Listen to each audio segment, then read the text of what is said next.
Everybody, आज मैं by the grace of God and blessing of मां सरस्वती विथ हजरत अली आप लोग को डिस्कस करूंगा ऑर्गेनिक केमिस्ट्री। इस ऑर्गेनिक केमिस्ट्री को कई पार्ट में हम देखेंगे। तो सबसे पहले हम लोग जानें कि ऑर्गेनिक केमिस्ट्री का क्या डिमांड है। ऑर्गेनिक केमिस्ट्री का एक्चुअल डिमांड होता है रिएक्शन। दैट मीन्स अगर आप रिएक्शन क्रिएट करने में एबल हो जाते हो, दैट मीन्स ऑर्गेनिक में आप हीरो हो गए। अगर रिएक्शन क्रिएट नहीं कर पाते हो खुद से, तो समझ जाओ कि आप ऑर्गेनिक में जीरो हो, चाहे आप मिलियन ऑफ फैक्ट मेमोराइज क्यों न कर डालो, साइंटिस्ट नेम रिएक्शन क्यों नहीं याद कर डालो। तो चलिए हम बताते हैं कि भाई रिएक्शन कैसे क्रिएट किया जाए ताकि मैं ऑर्गेनिक में हीरो कहलाऊं। तो इसके लिए स्टार्ट करते हैं कि ऑर्गेनिक का डिमांड क्या है बेटा, रिएक्शन। तो मैं स्टार्ट करता हूं रिएक्शन से। रिएक्शन फ्रॉम चाइल्डहुड आप लोग जानते हो कि रिएक्शन के दो पार्ट होते हैं my dear. One is said to be reactant and other is said to be product.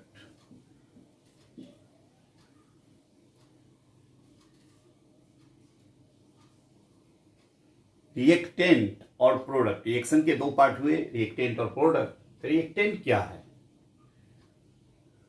तो फ्रॉम क्लास 5 से हम लोग को बताया जाता है जो स्पेसीज रिएक्ट करे, जो स्पेसीज इंटरेक्ट करे, यानी which one react, in simple which one react, which one react, जो रिएक्ट करेगा वह रिएक्टेंट कहलाएगा। और न्यू वन फॉर्म, जो नया बनेगा, न्यू वन फॉर्म, जो नया बनेंगे वो प्रोडक्ट कहलाएंगे। लेकिन इस रिएक्शन में मेनली फोकस हमको करना है रिएक्टेंट पर माय डियर। देखिए रिएक्टेंट पर फोकस करना है। तो आपने क्या देखा रिएक्टेंट, व्हिच वन रिएक्ट। यहां पर आपने देखा कि रिएक्टेंट क्या कहा, फ्रॉम चाइल्डहुड हम लोग कहते हैं व्हिच वन रिएक्ट। सर जो रिएक्ट करेगा वही रिएक्टेंट होगा। Very good. तो इसके डिफिनेशन से आप देखते हो व्हिच वन रिएक्ट, जो रिएक्ट करता है। तो अगर कोई रिएक्ट कर रहा होगा तो कोई खास से रिएक्ट कर रहा होगा, नहीं कुछ तो हवा से रिएक्ट कर रहा होगा, पानी से रिएक्ट कर रहा होगा। जैसे मैं रिएक्ट कर रहा हूं तो किससे कर रहा हूं, लग रहा है इसके डिफिनेशन से लग रहा है कि यहां एक स्पेसीज नहीं मल्टी स्पेसीज। तो रिएक्टेंट का जो डिफिनेशन रिप्रेजेंट करता है, ये रिप्रेजेंट कर रहा है मल्टी स्पेसीज को, रिप्रेजेंट मल्टी स्पेसीज।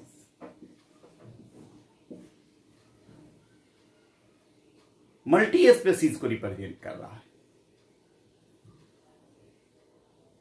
चलिए कैसे, जैसे कि आप पढ़ते हो कि लाइमस्टोन CaCO3 को आप हीट करते हो तो क्विक लाइम और कार्बन डाइऑक्साइड जनरेट होते हैं। तो अगर आप क्या करो, कैल्शियम कार्बोनेट को हिट नहीं करो, जब तक आप कैल्शियम कार्बोनेट को हिट नहीं करोगे तब तक आपको जो है क्विक लाइम और कार्बन डाइऑक्साइड जनरेट नहीं होंगे। इसका मीन्स हुआ कि कैल्शियम कार्बोनेट ये हीट से इंटेक्ट किया तब जाके ये जनरेट हुआ। तो इसका मीन्स यहां पर calcium carbonate as well as heat, ये बोथ क्या हो गए, ये रिएक्टेंट हो गए। जिसमें ये आपको जो है केमिकल हो गया और ये क्या हो गया माय डियर, फिजिकल। चलिए सेकेंड एग्जांपल लेके देख सकते हैं।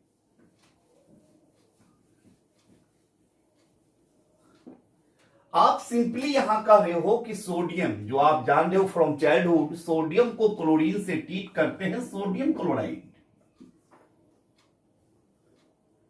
फॉर्म होते हैं। तो सोडियम क्लोराइड जो फॉर्म हुआ, आप सोडियम को क्लोरीन के कांटेक्ट में छोड़ दोगे, जिंदगी भर छोड़ दोगे, कभी सोडियम क्लोराइड नहीं बनेंगे, सॉल्ट का फॉर्मेशन, कॉमन सॉल्ट का फॉर्मेशन नहीं होगा जब तक कि आप हीट ना करो। इसका मीन्स यहां सोडियम क्लोरीन दोनों हीट से इंटेक्ट किया, तो ये sodium chlorine as well as heat, ये तीनों यहां रिएक्टेंट कहलाएंगे। जिसमें से आपको सोडियम क्या कहलाएंगे और क्लोरीन क्या कहलाएंगे, केमिकल हो गए, स्पेसीज है रिएक्टेंट में, और this one is the physical.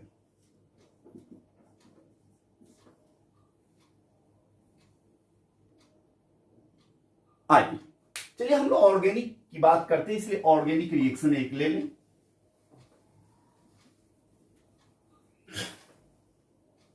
जैसे कि आप कहते हो माय डियर,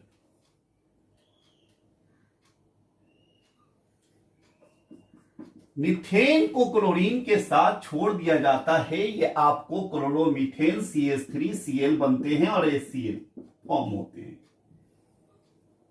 क्या मीथेन को क्लोरीन के साथ छोड़ दिया जाए, अगर जिंदगी भर छोड़ दिया जाए तो कभी ये फॉर्म नहीं होंगे? क्यों? वैसे भी आप जानते हैं कि यहां मीथेन और क्लोरीन दोनों क्या है, मॉलिक्यूल है, और molecule never take part in chemical reactions. इसका मीन्स ये मीथेन और क्लोरीन रिएक्शन में टेक पार्ट नहीं करेंगे। आज जब टेक पार्ट नहीं करेंगे तो ये कभी नहीं बनेंगे, क्योंकि मीथेन और क्लोरीन मॉलिक्यूल है। इसका मतलब ये फॉर्म होने के लिए क्लोरीन और मीथेन को एटॉमिक फॉर्म में आना पड़ेगा, है ना? इसके लिए हमें क्या करना होता है माय डियर, जब तक मीथेन और क्लोरीन को एक साथ मिला करके अगर आप हीट या सनलाइट में नहीं छोड़ेंगे तब तक आपको नहीं आएंगे, क्योंकि ये हीट और सनलाइट ही रिस्पॉन्सिबल है जो मॉलिक्यूलर क्लोरीन को एटॉमिक क्लोरीन में कन्वर्ट करता है, और यहां जो मीथेन है उसको एटॉमिक हाइड्रोजन में,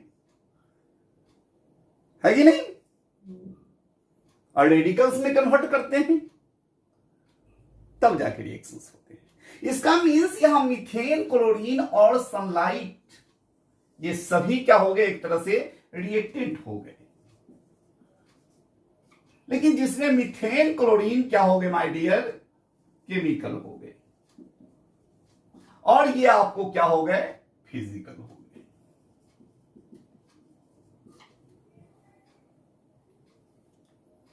ठीक है, चलिए हमें उम्मीद है कि समझ में आ रही होगी। आइए अब यहां बात करते हैं रिएक्टेंट की डिफिनेशन मल्टी स्पेसीज रिप्रेजेंट होता है डियर, हम लोग ये जान चुके, इसलिए रिएक्टेंट की क्या कर दिए जाते हैं, ये रिएक्टेंट के दो पार्ट होते हैं।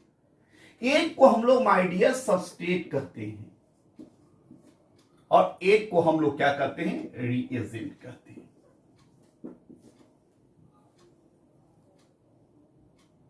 सवाल उठता है, ए सर किस रिएक्टेंट को हम लोग सबस्ट्रेट कहेंगे और किस रिएक्टेंट को रिएजेंट कहेंगे? तो सिंपल माय डियर, जिस रिएक्टेंट पे अटैक हो रहा होगा वह सबस्ट्रेट होगा, और जो रिएक्टेंट अटैक कर रहा होगा वह रिएजेंट होगा। तो आइए यानी substrate on which attack occur, attack occur, जिस पर अटैक हो, और रिएजेंट व्हिच वन अटैक, जो अटैक करेगा।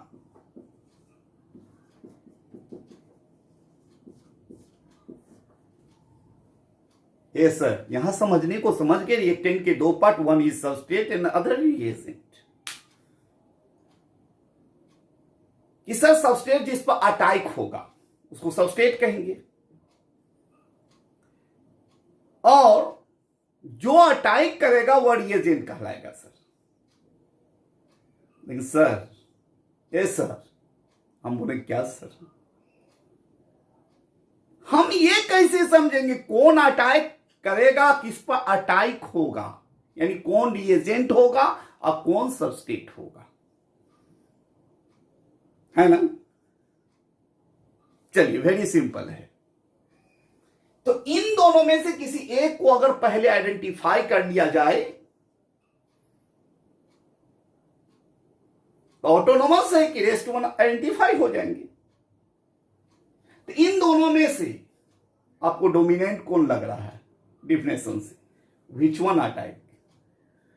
इसलिए ये ध्यान रखें, दिलो दिमाग में बसा लें, कहीं भी अगर रिएक्शन क्रिएट करना होता है तो सबसे पहले हमें रिएजेंट आइडेंटिफाई करना होता है, और रिएजेंट आइडेंटिफाई कर लेंगे तो ऑटोनोमस है कि आपको सबस्ट्रेट आइडेंटिफाई हो जाएंगे।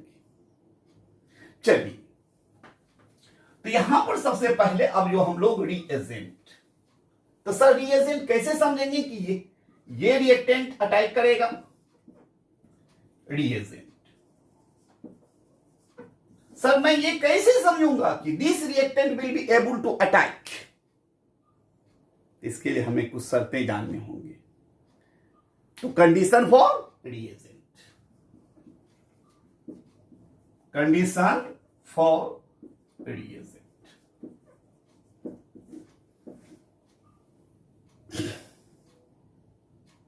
सबसे फर्स्ट आपको जो रिएक्टेंट गिवन है स्पेशली ऑर्गेनिक में, उसमें देखें उनमें से कौन कार्बन लेस है।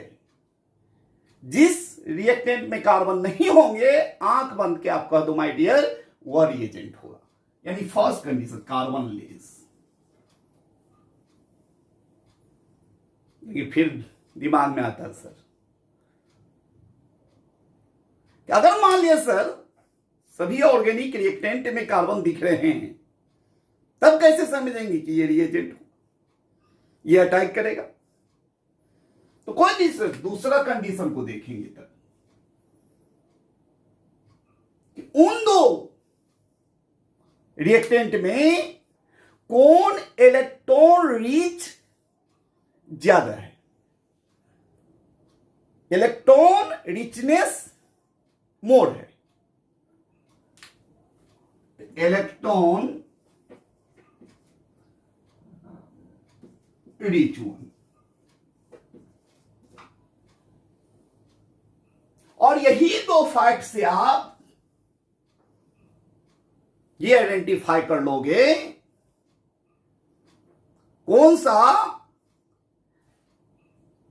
रिएक्टेंट रिएजेंट होगा। और रिएजेंट आइडेंटिफाई कर लोगे तो ऑटोनोमस है कि आप सबस्ट्रेट आइडेंटिफाई हो जाएगा। ठीक है माय डियर। चलिए इसके बाद मैं आपको आगे डिस्कस करूंगा इसके नेक्स्ट वीडियो में। अगर आप लोगों को सभी को बेहतर लग रहा है, बेनिफिशियल हो रहा है, तो उस लाइक शेयर सब्सक्राइब जरूर करें और बेल आइकन प्रेस करना ना भूलें, ताकि हर एक नया वीडियो लेक्चर का नोटिफिकेशन आपको मिलता रहे। ऑर्गेनिक का पार्ट बाय पार्ट में आप स्टडी करते रहें। जय हिंद, जय भारत।